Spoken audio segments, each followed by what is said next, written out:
बिस्मिल्लाहिर्रहमानिर्रहीम। तो आज हम चैप्टर 1 के शॉर्ट क्वेश्चंस करेंगे। तो वीडियो को स्टार्ट करते हैं। तो इसमें फर्स्ट शॉर्ट क्वेश्चन है, define the number pi and show that 2 pi radian equal to 360 degrees. आप लोग जानते हैं कि जो सर्कमफेरेंस होता है सर्कल का वो 2 पाई आर के बराबर होता है। सर्कमफेरेंस जो है that is equal to 2 pi R. एक सर्कल है जिसका रेडियस है आर, जिसका सर्कमफेरेंस होगा 2 पाई आर। यहाँ से अगर हम पाई को अलहदा करें तो जो पाई की वैल्यू आएगी यहाँ से ये 2r डिवाइड हो जाएगा और पाई जो है ये बराबर आएगा सर्कमफेरेंस ओवर 2r के। और आपको पता है कि जो 2r है 2r रेडियस के डायमीटर के बराबर होता है, यानी अगर हम रेडियस को डबल कर दें तो वो डायमीटर आ जाता है। इट मीन्स कि हम लिख सकते हैं कि जो पाई है that is equal to circumference over diameter. तो यहीं से हम इसको डिफाइन करेंगे, the ratio of circle's circumference to its diameter is equal to pi. तो पाई जो है that is equal to circumference over diameter. अब हम जो है नेक्स्ट देखते हैं कि प्रूव करते हैं कि 2 पाई रेडियन जो है that is equal to 360 degrees for one complete rotation.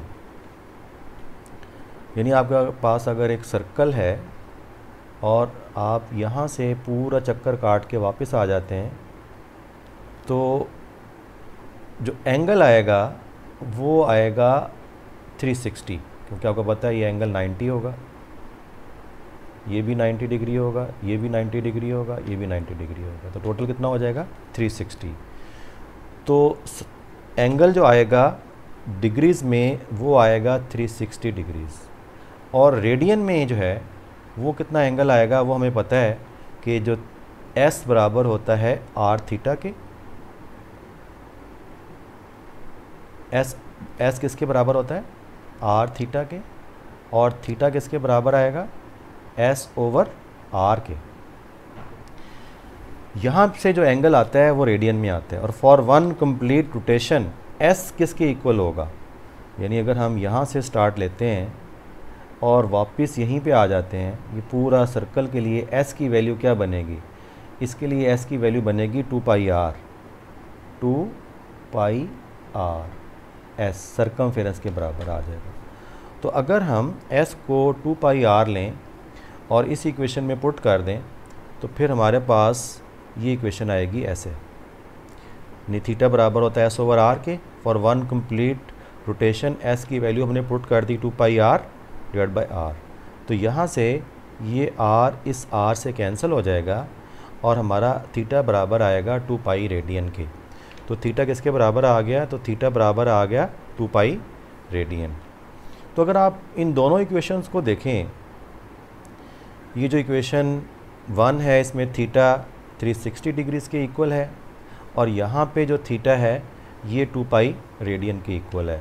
अगर आप इन दोनों इक्वेशंस को कंपेयर करें तो 2 पाई रेडियन किसके इक्वल आएगा, तो इसमें 2 पाई जो रेडियन है ये 360 डिग्रीज़ के इक्वल आएगा। तो 2 pi radian that is equal to 360 degrees हमने प्रूव कर दिया है।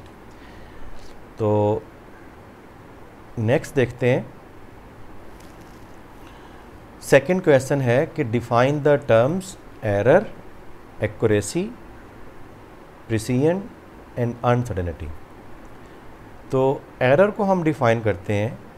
Error is defined as the difference between true value and measured value is called error.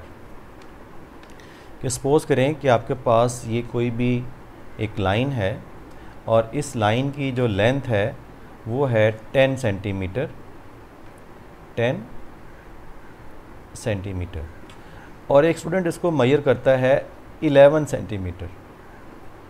इसकी एक्चुअल वैल्यू 10 सेंटीमीटर है, स्टूडेंट ने मेजर की 11 सेंटीमीटर। तो इट मीन्स कि जो उसकी मेजरमेंट है उसमें एरर है। कितना एरर है 1 सेंटीमीटर का। वो जो डिफरेंस है ट्रू वैल्यू और मेजर्ड वैल्यू के दरमियान, उसको हम बोलते हैं एरर। अब हम आते हैं अनसर्टेनिटी पे।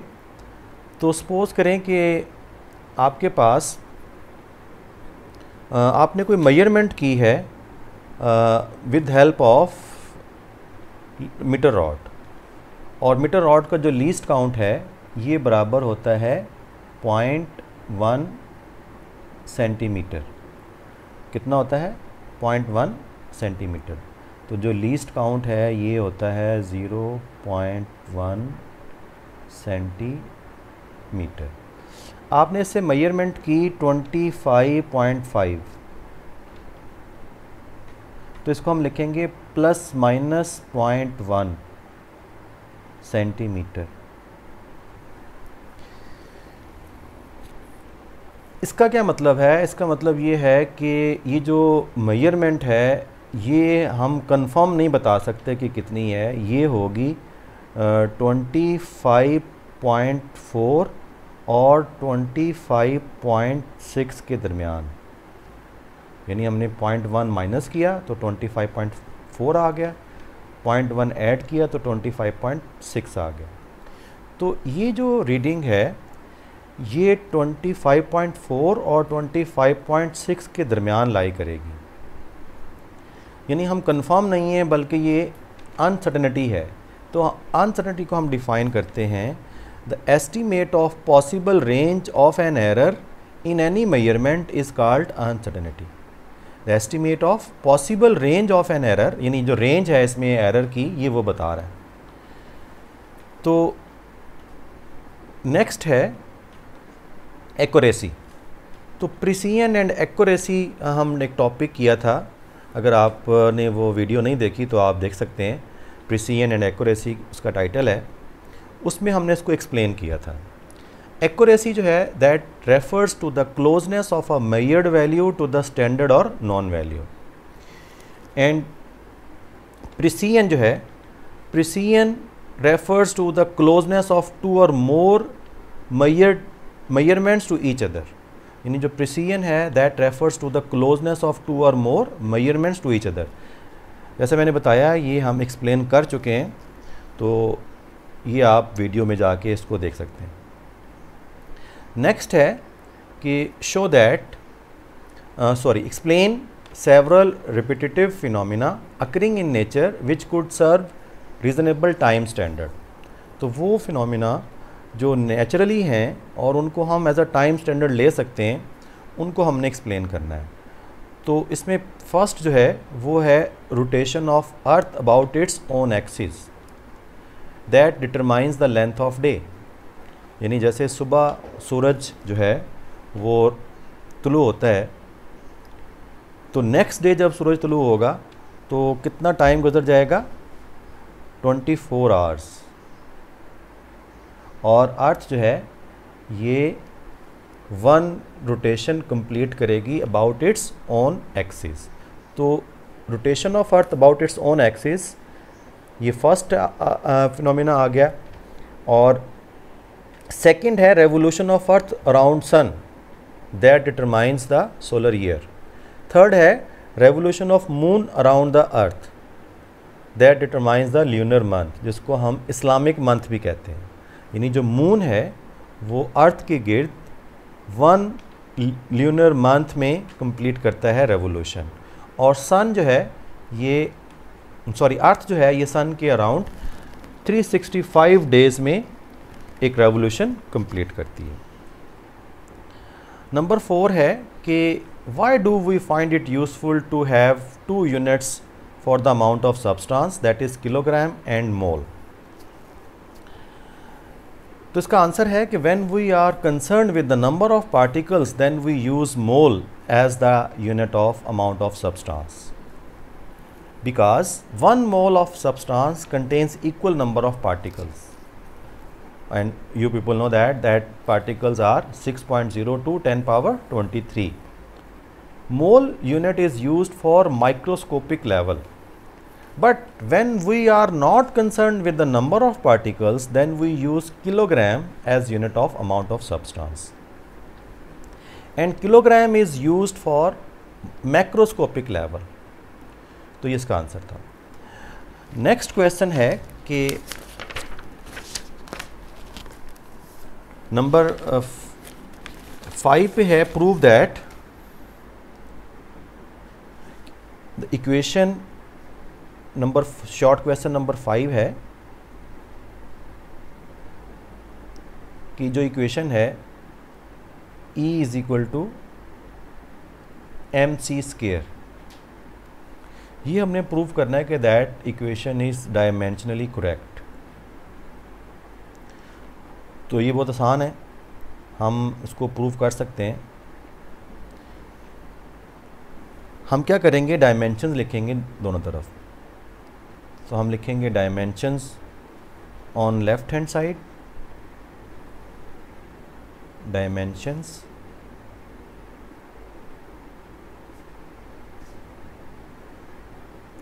On left hand side. अब लेफ्ट हैंड साइड पे आप देखें कि एनर्जी है, और एनर्जी के आपको पता है यूनिट होते हैं जूल, और जूल किसके बराबर होता है, ये बराबर होता है न्यूटन मीटर के। और न्यूटन किसके बराबर होता है, ये बराबर होता है किलोग्राम मीटर पर सेकंड स्क्वायर के इनटू मीटर। तो इसके जो यूनिट आएंगे वो आएंगे किलोग्राम मीटर स्क्वायर पर सेकंड स्क्वायर। तो इस यूनिट को देखते हुए हम इसके डायमेंशंस लिख सकते हैं। तो किलोग्राम मीन्स मैस, तो हम लिख देंगे m, और मीटर स्क्वायर मीन्स लेंथ, तो क्योंकि मीटर का स्क्वायर है तो यहाँ पे लेंथ का स्क्वायर आ जाएगा, divided by second square, second square का मतलब है टाइम, t का स्क्वायर आ जाएगा। तो यहाँ पे इसकी जो डायमेंशंस आएंगे वो आएंगे ml square over t square, या हम इसको ऐसे भी ले सकते हैं कि ml स्क्वायर t पावर -2। तो ये डायमेंशंस आ गए, किसके डायमेंशंस आ गए, लेफ्ट हैंड साइड के। लेफ्ट हैंड साइड पे थी एनर्जी। अब राइट हैंड साइड पे जो हम देखते हैं MC स्क्वायर है, तो राइट हैंड साइड पे हम डायमेंशंस देखते हैं, हम लिखते हैं dimensions on right hand side, dimensions on right hand side. तो राइट हैंड साइड पे आप देख सकते हैं, राइट हैंड साइड पे है मैस और c square, c is the velocity of light, c is the velocity of light. तो मैस के तो आपको पता है m आ जाएगा, मैस का हम लिख देंगे मैस मीन्स m, और c जो है that is the speed of light. तो c के जो यूनिट होते हैं, c के यूनिट होते हैं मीटर पर सेकेंड।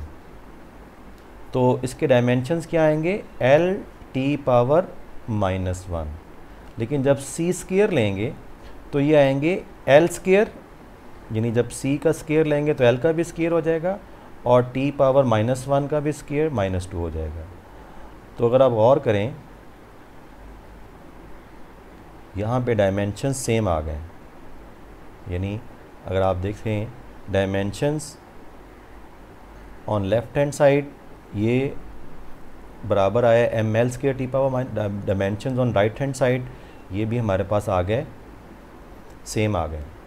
तो so the dimensions on left hand side and dimensions on right hand side are same, so we can say that the equation, ये जो गिवन इक्वेशन है E is equal to MC square, that is dimensionally correct.